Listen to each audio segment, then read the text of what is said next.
Part 1. From the second Jason landed in my arms, the whole world blurred.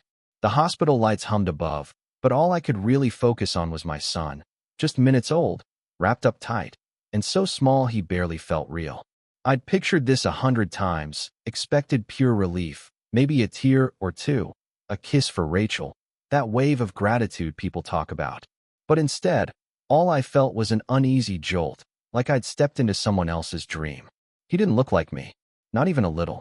His dark hair, the angle of his jaw, the way his lips curled, nothing matched my side of the family. I tried to laugh it off, blaming the weird hospital glow, telling myself all newborns look strange at first. Rachel, worn out from the long delivery, was watching me. Sweat clung to her hair and pillow, but her eyes, tired as they were, never left my face. I managed to smile, squeezed her hand, and told her we'd made it, our prayers answered. She nodded, but her expression was off, like she was bracing for something. 6 years married. 5 of them spent chasing a dream that kept slipping through our fingers. Rachel and I bounced from one clinic to the next, collecting stacks of paperwork and bruised hopes. Every doctor, every specialist told us the same thing. Nothing's wrong.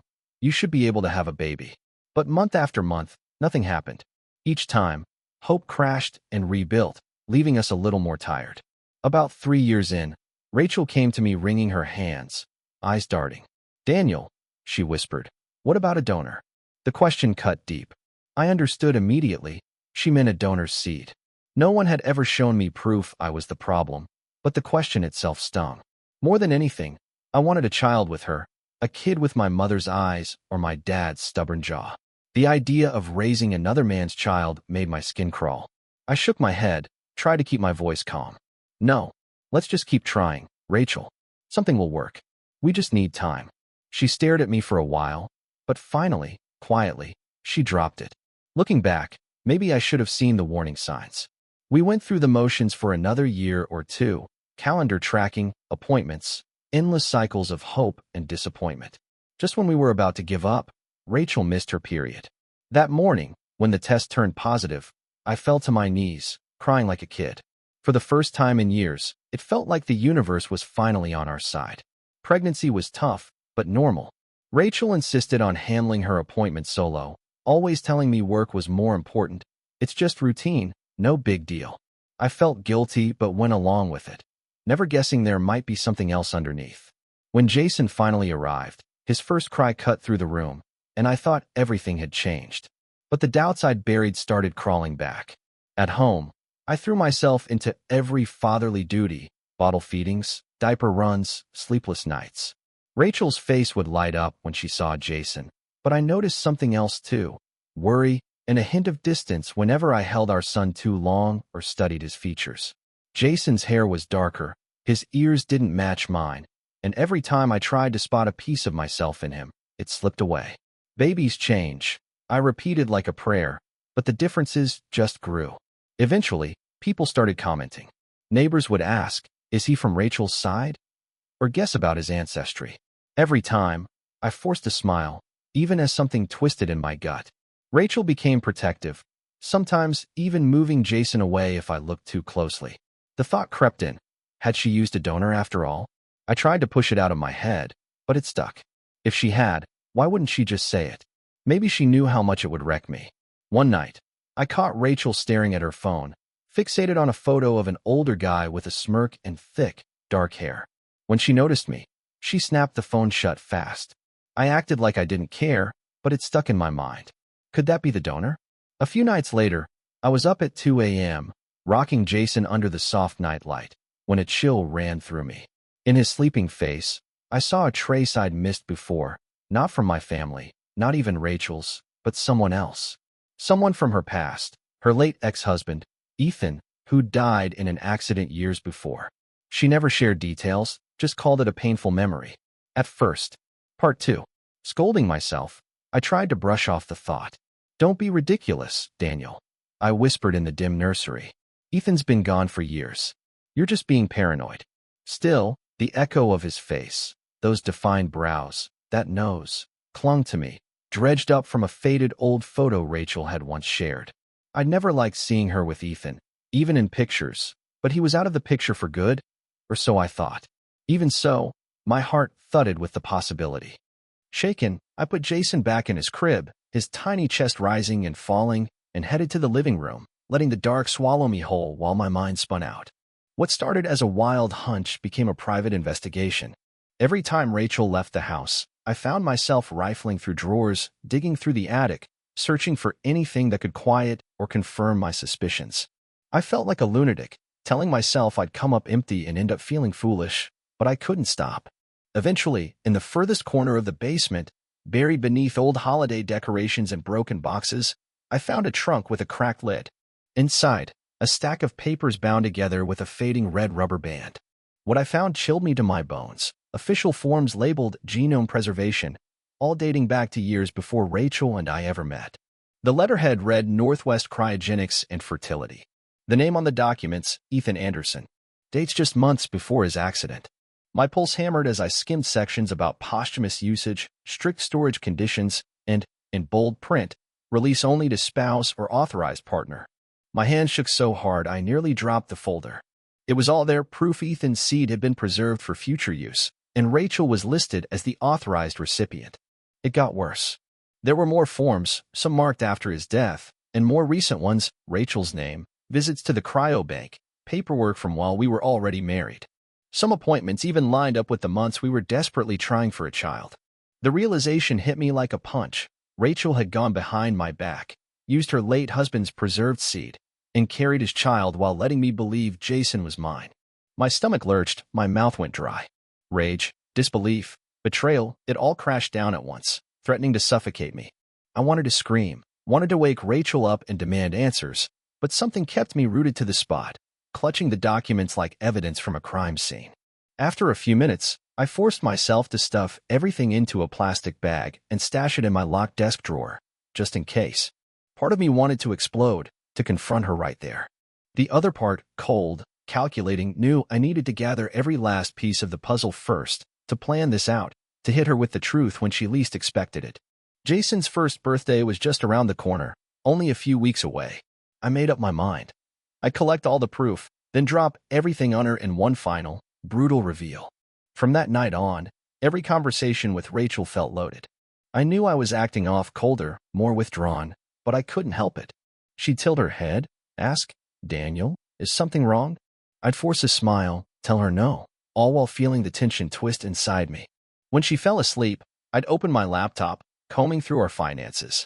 And there it was, payment after payment to Northwest Cryogenics, lined up perfectly with the dates of the supposed pregnancy confirmation. The pattern was impossible to deny. She'd planned everything while telling me it was fate, while making me believe I'd finally become a father.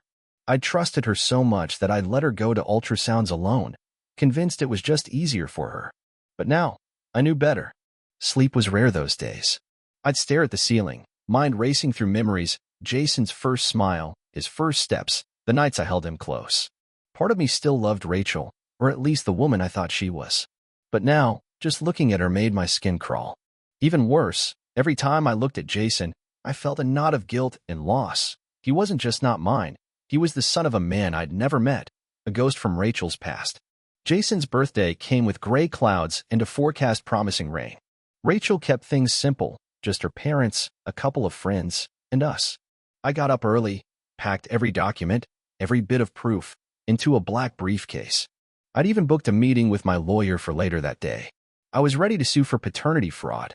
I had proof Jason wasn't mine and records from the cryobank to back it all up. At 2 o'clock, guests began trickling in, umbrellas dripping. Rachel's folks, George and Linda, showed up first, arms full of gifts and grins. Linda made a fuss over Jason, pinching his cheeks and cooing, "Look at my little birthday boy." I barely managed a nod, counting down the minutes. By 2:30, with everyone gathered in the living room, Rachel brought out the birthday cake, a perfect white circle with a big blue number 1 candle. Jason's face lit up, clapping tiny hands as everyone sang. Rachel glanced at me across the table, a wary smile twitching on her lips. I caught something there, a nervous glimmer, a secret she hoped would stay buried. For a split second, guilt flashed through me. Should've. Part 3. Should I really be dropping this bomb in the middle of Jason's first birthday? The thought flashed through my mind, but I forced it down. Rachel set this whole scheme in motion, She could deal with the fallout. The room filled with song as we sang happy birthday, snapped pictures, and let Jason bury his face in frosting. Then, out of nowhere, Rachel turned to me, wiping a smear of cake from her sleeve. "Daniel, do you want to say a few words?" She probably expected a classic father's toast, something sweet. But my chest was so tight I could barely breathe. "Yeah," I managed, clearing my throat, my hand shaking as I put down my drink. "There's something everyone should know. It's about Jason's paternity." All eyes shot to me. Rachel's jaw tensed, her mother's mouth fell open, and one of my friends let out a nervous cough. Rachel tried to cut in with a shaky laugh. "Daniel, what are you?" I stopped her cold. "I know everything, Rachel. I found the documents. The cryo bank paperwork. The procedure notes. The payments. I know Ethan's seed was used. Jason, he's not my biological son." It was like the air had been sucked out of the room. Rachel's parents stared in disbelief, mouths hanging open. Rachel turned white as a sheet, lips trembling, as begging me to stop. Then all at once, the shouting began. Linda, her mom, glared at me, voice trembling. "What's wrong with you? What are you saying?" "Jason is your son."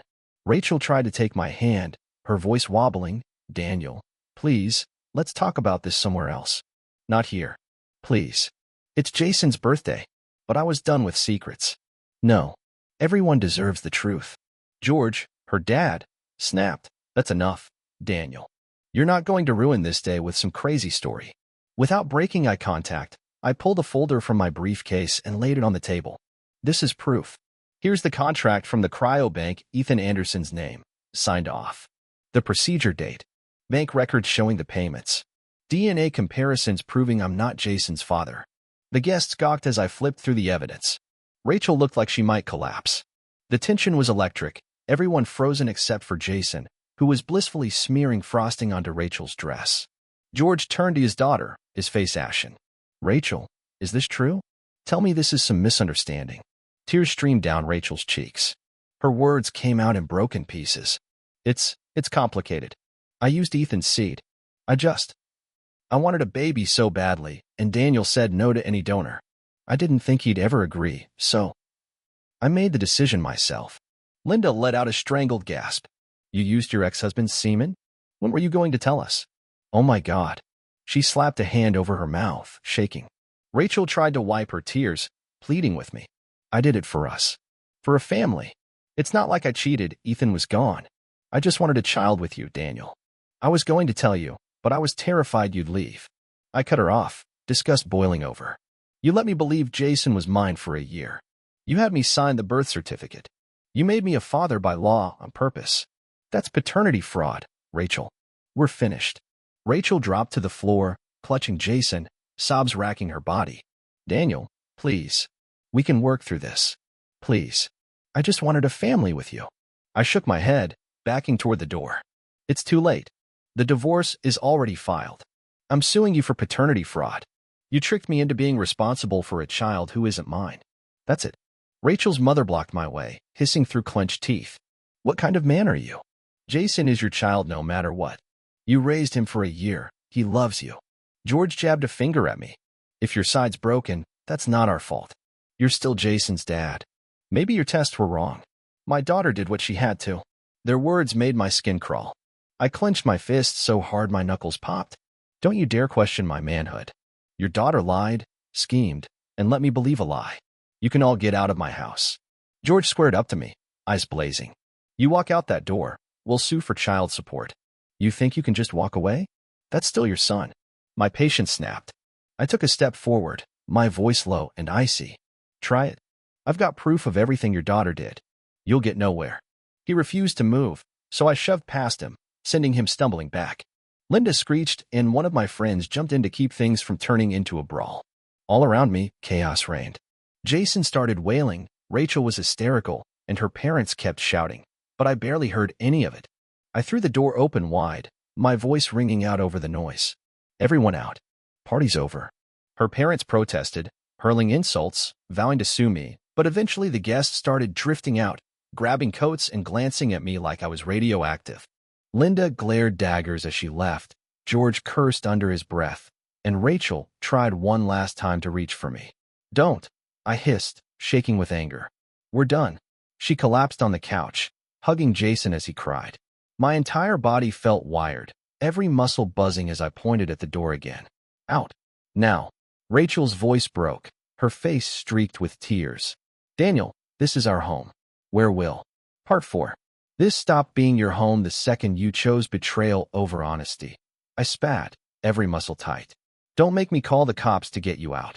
Rachel let out a strangled sob, but for Jason's sake, she tried to keep herself together.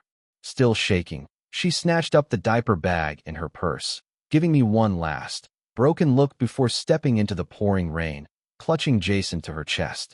Hours melted away in a blur after they left. I dropped onto the living room floor, just staring at the mess.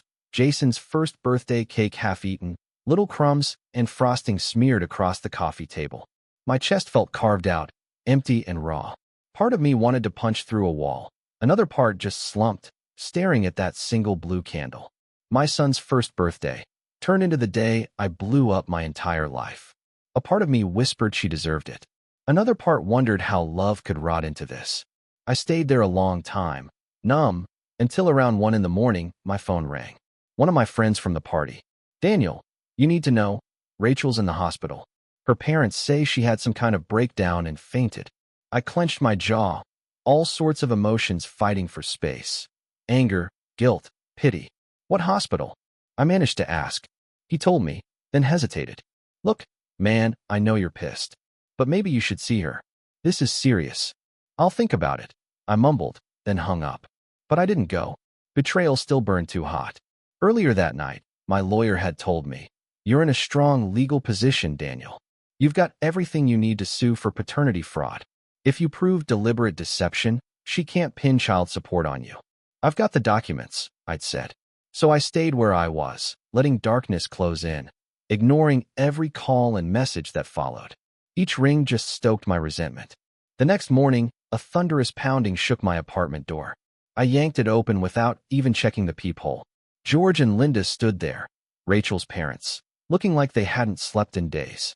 Linda's face was streaked with tears. George's jaw was clenched so hard I thought his teeth might crack. He jabbed a finger into my chest. Rachel's in the hospital because of you. She's under enough stress raising a child by herself. Now you throw her and Jason onto the street. I kept my voice cold. She's there because she lied. She did this, not me. Linda barreled forward, her voice sharp as broken glass. You always thought you were better than us. This is your family, Daniel. Whether that boy is your blood or not, you married our daughter. You're responsible. I gave a bitter laugh. My responsibility ended the second she broke her vows. You want to preach at me? What about Rachel's betrayal? Linda's hands shook. She wanted a family. You refused a donor. If you're... My fertility isn't the issue. I snapped, face burning. We had tests. Everything was normal. She didn't want to wait, so she used a dead man's seed without telling me. That's twisted, and you know it. George lunged at me like he might hit me. My heart hammered as I squared up, holding my ground. Get out of my home, both of you. If you want to talk, call your lawyer. Otherwise, stay away. Linda's voice broke. You're heartless. That's your wife in the hospital. That's your child. Not my child, I shot back. I loved him, but I can't ignore the truth. George raised a fist, rage in his eyes, but I caught his wrist midair. Don't, I warned, my voice low. Don't make this uglier. I shoved him back. He nearly toppled into Linda, who started sobbing. She cried. After all these years, we welcomed you. You only welcomed me when I was footing the bills, playing dad to a child who isn't mine. I hissed. She waved her phone at me, trembling. We'll sue you for everything, defamation, cruelty. Do whatever you want. Just get out, I said, slamming the door in their faces and throwing the bolt. My heart thundered in my ears. For a second, I wondered if George would kick the door in, but finally, their footsteps faded, and the apartment was silent again.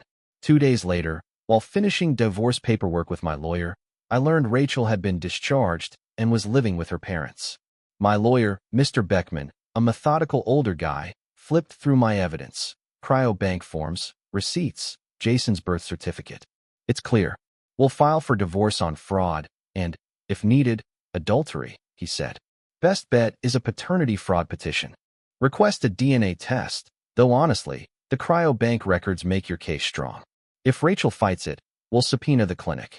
They'll confirm she used Ethan Anderson's seed. He paused, brows furrowed. There's also a legal and ethical wrinkle with posthumous usage. Did Ethan give explicit consent before he died? In some states, it's only allowed if he did. You should come out ahead, Daniel. She forged your paternity. You should own nothing. The law's on your side. You can sever all ties. Part 5. A strange relief settled over me when my lawyer finished explaining the outcome, but it came tangled with a heavy, sick feeling I couldn't shake. It wasn't Jason's fault, and I never wanted to hurt him. I'd really loved him, but after everything, there just wasn't another road I could see. Every bit of trust and fatherly pride I'd felt was shredded by Rachel's betrayal. The meeting wrapped up, and my lawyer assured me Rachel would be served as soon as the papers were finalized. I left his office in a fog, cycling through a storm of anger, sadness, and some leftover longing for the life we were supposed to have. A normal family, nothing like this disaster. 3 days later, just as the sun started to set, someone knocked on my door. I braced for another round with Rachel's parents, but when I yanked it open, Rachel herself stood on the stoop. She looked worn out, shadows under her eyes, her sweater swallowing her frame. For a second, seeing her that broken brought up 100 memories from better times, but I forced myself to stay cold. What do you want? I asked, my voice flat as stone. Her lips quivered, but her eyes held steady. Daniel, can I talk to you? Please. Just 10 minutes. I hesitated, wanting to slam the door in her face, but finally I stepped aside. She walked in slow, like she expected the floor to give way, and sat on the edge of the couch, twisting her hands. You filed for divorce, she whispered. I got the papers. Yeah, I said, arms crossed, keeping my distance. Rachel took a shaky breath, tears shining. Daniel, I know you have every right to hate me, but let me try to explain. I was terrified of never having a child. You said no to donors, and every month, the loneliness just grew. When I remembered Ethan's preserved seeds, I thought, maybe, just maybe, this could work. It wasn't a stranger. We'd always planned to start a family, but he died before we could. I convinced myself it was still his donation, still family. If it worked, I thought you'd never have to know. You'd love Jason just for who he was. My jaw locked. So you decided to blend your old life with your new one, and hoped I wouldn't notice? Did you ever think about telling me? Or was that too inconvenient? Rachel's shoulders shook. I was afraid you'd leave. I thought if you loved him, you wouldn't care about his DNA. I know it sounds crazy, but I was desperate. Desperation doesn't justify lying. I shot back. You forged my name, made me a legal father to someone else's son. That's not love, Rachel. That's betrayal. She pressed a hand to her chest. I never stopped loving you. Even now. Please, if we can't fix our marriage, can we at least talk to someone? Maybe therapy? Jason deserves some kind of stability. You're the only dad he's ever known. I stepped back, wiping away a tear before it could fall. The child I bonded with wasn't real. That was an illusion. Jason's, Ethan's son, born from your secrets, not our love. Rachel reached out, but I recoiled. Don't touch me. She started to sob. If you want me to sign the divorce, I will. Just don't drag this out in court. My parents can't keep covering my bills. I'll lose everything. I raised my eyebrows. You're begging for mercy? After what you put me through. I was humiliated, lied to, and robbed of a year with a son who wasn't mine. Rachel looked destroyed. I'm sorry. I know I was wrong. But I did love you. I really thought this was for both of us. No. You did this for you. I said, voice breaking. Get out, Rachel. I'm not negotiating. See you in court. She froze, eyes shining with heartbreak, then slowly walked to the door. With one last, trembling whisper, I really did love you, Daniel. I wish you could see that. She left, shutting the door behind her and leaving me with nothing but silence. 3 weeks later, the divorce was grinding forward. Rachel had been formally served, and my lawyer made sure she was removed from the property deed. The apartment, always in my name, was finally, officially mine. As a last attempt, her parents tried to guilt me for spousal support, even threatened to smear my name in the local press, but I recorded their calls and blocked their numbers. My lawyer handled the rest. The house felt cold, but at least it was peaceful. No more accusations, no more ghosts from her family. Solitude settled in. The rooms that once echoed with Jason's laughter now just echoed. It's better this way, I told myself, even when it stung. The alternative was living with a lie. At night, I'd remember the first time I held Jason, thinking fate had finally answered me. That memory was the hardest to face. I let the sorrow and anger drain me until sleep finally came. The court process was swift. With every form, every record, my name was stripped from Jason's birth certificate. The judge ruled in my favor, calling Rachel's actions paternity fraud. No more legal obligations. Rachel sat at every hearing, pale and hugging Jason tight. Sometimes I caught his eyes, wide and innocent, taking in the courthouse lights, no idea what any of it meant. The judge finalized the divorce on grounds of deception. Rachel wept as she left. Linda shot me a look that could kill, but George didn't show. I just felt numb, a blank sort of closure, as the gavel fell and I walked away for good. The end.